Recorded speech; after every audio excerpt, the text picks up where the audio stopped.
आखिर सभी बंदर इंसान क्यों नहीं बन गए? दोस्तों, आपके मन में ये सवाल कभी न कभी जरूर आया ही होगा। हालांकि कुछ लोग इस बात को सिरे से नकार देते हैं कि हमारे पूर्वज बंदर थे। खैर, इस बात को न मानने का वाजिब कारण भी है। आखिर कौन मानना चाहेगा कि सड़क पर उटपटांग हरकतें करने वाले ये बंदर हम इंसानों के रिश्तेदार भी हो सकते हैं? वैसे देखा जाए तो इसमें गलती लोगों की नहीं बल्कि उस सोच की है जिसने ये बताया कि इंसान बाकी जीवों की तुलना में बहुत स्पेशल हैं। इसी कारण से अक्सर लोगों के मन में ये सवाल जरूर आता है कि अगर हम बंदर से इंसान बने हैं तो आज भी बंदर क्यों हैं? सच कहें तो यह सवाल बिल्कुल ऐसा है जैसे अगर सांप छिपकलियों से विकसित हुए हैं तो आज भी छिपकलियां क्यों हैं? कुत्ते अगर भेड़ियों से विकसित हुए हैं तो भेड़िए की प्रजाति क्यों अस्तित्व में है? खैर, ज्यादा कंफ्यूज होने की जरूरत नहीं है। आज के इस एपिसोड में हम आपके सभी सवालों का जवाब देने वाले हैं और ये भी बताने वाले हैं कि आज के बंदर इंसान क्यों नहीं बने। तो मेरा नाम है अनिरुद्ध और चलिए शुरू करते हैं आज का ये एपिसोड।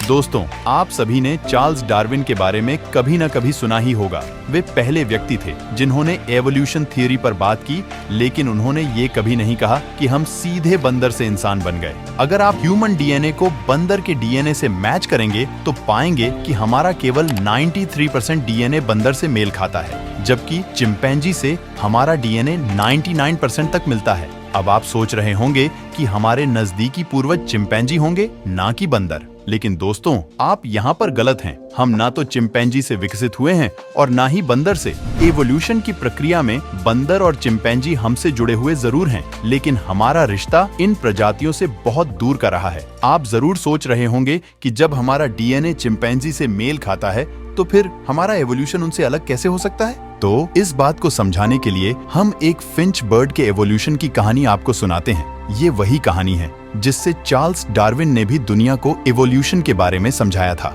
इसी थ्योरी ने विज्ञान जगत में टहलका मचा दिया था। चलिए अब स्टार्ट करते हैं चार्ल्स डार्विन की ये कहानी। 2 मिलियन साल पहले फिंच बर्ड के अस्तित्व की शुरुआत हुई। ये नन्ही सी चिड़िया अपने शुरुआती दौर में जितनी प्यारी थी उतनी ही मासूम। उस समय धरती पर इसकी एक ही स्पीशीज मौजूद थी और ये एक ही छोटे से आइलैंड तक सीमित थी। दूसरी हैबिटेट का ज्ञान इसे नहीं था, लेकिन धीरे धीरे इनकी संख्या बढ़ने लगी, जिसके कारण भोजन की कमी होने लगी। ऐसे में उनमें से कुछ बर्ड्स ने दूसरे द्वीपों पर माइग्रेट होने का निर्णय लिया। इसलिए फिंच बर्ड 3 ग्रुप में बंट गए। एक ग्रुप माइग्रेट हुआ आइलैंड ए पर, जबकि दूसरे ग्रुप आइलैंड बी पर चला गया और जो बचे वो हमेशा के लिए आइलैंड सी पर ही रह गए। अब ये तो जाहिर है कि आइलैंड ए और बी का वातावरण उनके होम आइलैंड सी की तुलना में अलग होगा। इसलिए माइग्रेट करने वाली फिंच बर्ड्स के दोनों ही ग्रुप ने अपने आप को नए वातावरण में ढालना शुरू किया। वहां उन्होंने अपने लिए घर बनाने और भोजन तलाशने की प्रक्रिया शुरू की। दोनों ही द्वीपों पर रहन सहन, खाने पीने के तरीके में बदलाव था। आइलैंड ए का तापमान, इकोसिस्टम और हैबिटेट आइलैंड बी से बेहद अलग था। ए आइलैंड में खाने के लिए जो उपलब्ध था वो बी आइलैंड में उपलब्ध नहीं था। साधारण शब्दों में कहें तो आइलैंड ए में फल ज्यादा मात्रा में थे, जबकि आइलैंड बी में छोटे छोटे कीड़े मौजूद थे। ऐसे में आइलैंड ए पर रहने वाली फिंच बर्ड्स में फलों को खाने के लिए हार्ड और लंबी चोंच का विकास हुआ और आगे चलकर इन फिंच को लॉन्ग बीक फिंच बुलाया गया। जबकि कीड़ों को खाने के लिए एक लंबी चोंच की नहीं बल्कि मजबूत चोंच की जरूरत थी। इसलिए आइलैंड बी पर रहने वाले फिंच की चोंच छोटी ही रही, लेकिन वो काफी मजबूत हो गई। इन फिंच को शॉर्ट बीक फिंच का नाम दिया गया। अपने अपने इलाके में सरवाइव करने के लिए दोनों ही बर्ड्स अलग अलग तरह से इवॉल्व हुई। शुरुआती दौर में फिंच को कई मुश्किलों का सामना करना पड़ा, क्योंकि इन द्वीपों के हालात उनके पुराने आशियाने से अलग थे। लेकिन मुश्किल हालातों में सरवाइव करने के लिए इन दोनों ने खुद को इवॉल्व कर लिया। अब धरती पर फिंच की 3 तरह की प्रजातियां मौजूद थी। पहली, वो जिनके पास एक लंबी चोंच थी और वो फल खाती थी। दूसरी, वो जिनकी चोंच छोटी व मजबूत थी। और तीसरी, वो प्रजाति जो आइलैंड सी पर मौजूद थी। सी आइलैंड पर रहने वाली फिंच वो थी जिनसे बाकी द्वीपों पर फिंच माइग्रेट हुई थी, यानी कि यहाँ फिंच अपने असली स्वरूप में मौजूद थे। आप ये भी कह सकते हैं कि सी आइलैंड में रहने वाले फिंच से हमें 2 नई स्पीशीज मिली जो अपने अपने हिसाब से इवॉल्व हुई। इसके बारे में ये नहीं कहा जा सकता कि ए और बी दोनों फिंच एक दूसरे से इवॉल्व हुई। हालांकि ये जरूर कहा जा सकता है कि दोनों ही फिंच का प्राइमरी सोर्स सेम रहा और दोनों एक ही सोर्स से इवॉल्व होकर इस स्वरूप में आई। अगर आप इनका डीएनए मिलाएंगे तो दोनों प्रजातियों का डीएनए वही होगा जो इनके सोर्स का है, लेकिन इन दोनों का एवोल्यूशन एक दूसरे से अलग है। ऐसे में हम इन्हें एवोल्यूशनरी कजन का दर्जा दे सकते हैं। ये एग्जाम्पल केवल फिंच पर ही नहीं बल्कि इंसानों पर भी लागू होता है। डार्विन द्वारा दी गई ये थ्योरी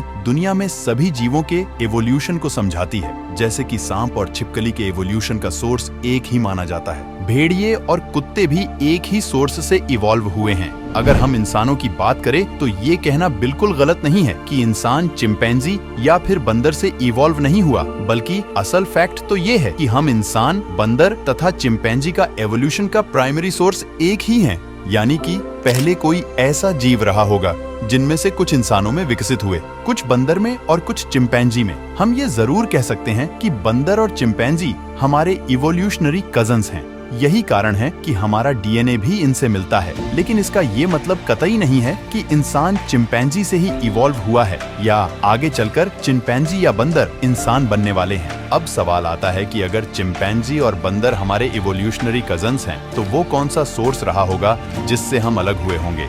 ये जानने के लिए हमें इतिहास में पीछे जाना होगा।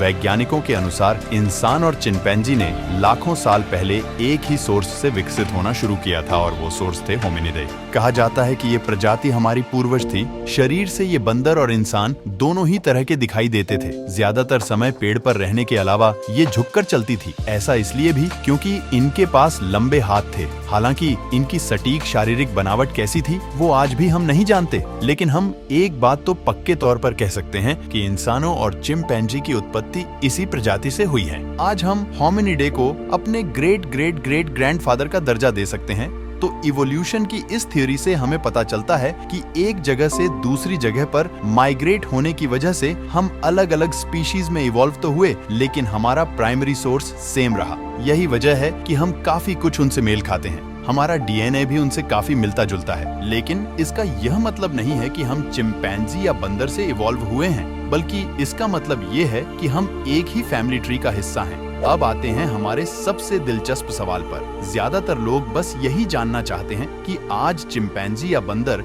इंसानों की तरह इवॉल्व क्यों नहीं हुए, केवल हमारा ही इवोल्यूशन क्यों हुआ? तो दोस्तों, इसका जवाब बेहद ही आसान है। दरअसल कुदरत में किसी भी प्रजाति का इवोल्यूशन तब होता है जब उन्हें विकास की जरूरत होती है। डार्विन की इवोल्यूशन थ्योरी में आपने नोटिस किया होगा कि फिंच भी तभी इवॉल्व हुई जब उनकी हैबिटेट में बदलाव हुआ।